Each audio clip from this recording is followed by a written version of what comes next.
ถานีโทรภาพทีวีลาวศูนย์การสาวหนุ่มประชาชนปฏิวัติลาวจัดงานประกวดนางสาวลาว 2016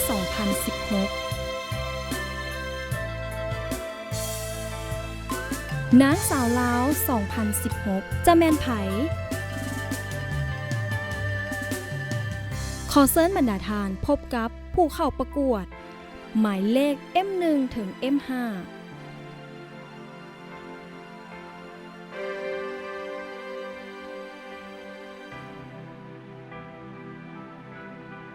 สบายดีหมายเลข M1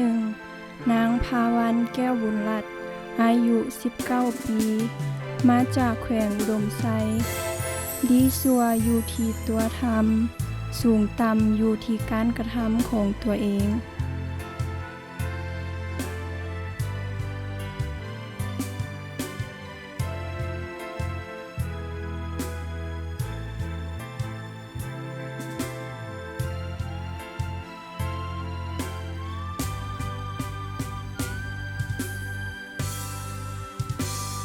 สบายดีหมายเลข M2 นางภูคำทิพย์พรหมวงศ์อายุ20 ปี มาจากแขวงหัวพันบ่มีหยังเฮ็ดบ่ได้ถ้าเฮากะเฮ็ดแล้วลงมือเฮ็ดมัน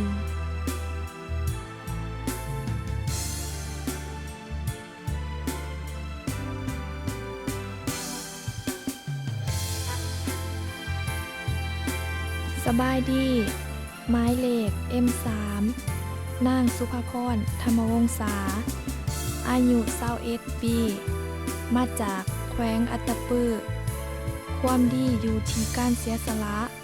ไสสนะอยู่ที่ความยุติธรรม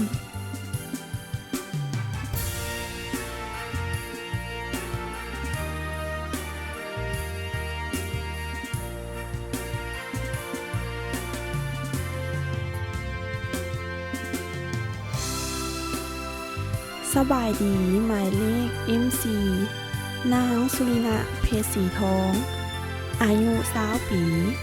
มาจากนครหลวงเวียงจันทน์เวลาที่ผ่านไปคือครูเวลาที่เหลืออยู่คือโอกาส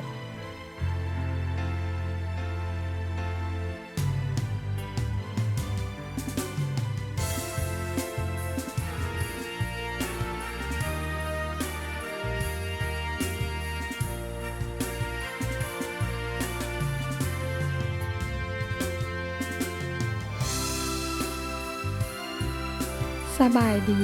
หมายเลข M5 นางพาลุนินสิทธิราชวงศาอายุ20 ปี มาจากนครหลวงเวียงจันทน์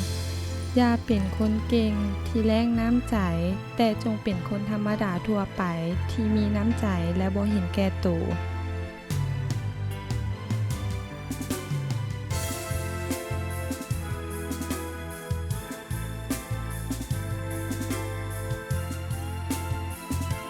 ท่านสามารถร่วมโหวตเพื่อให้กำลังใจทั้งสาวหมายเลข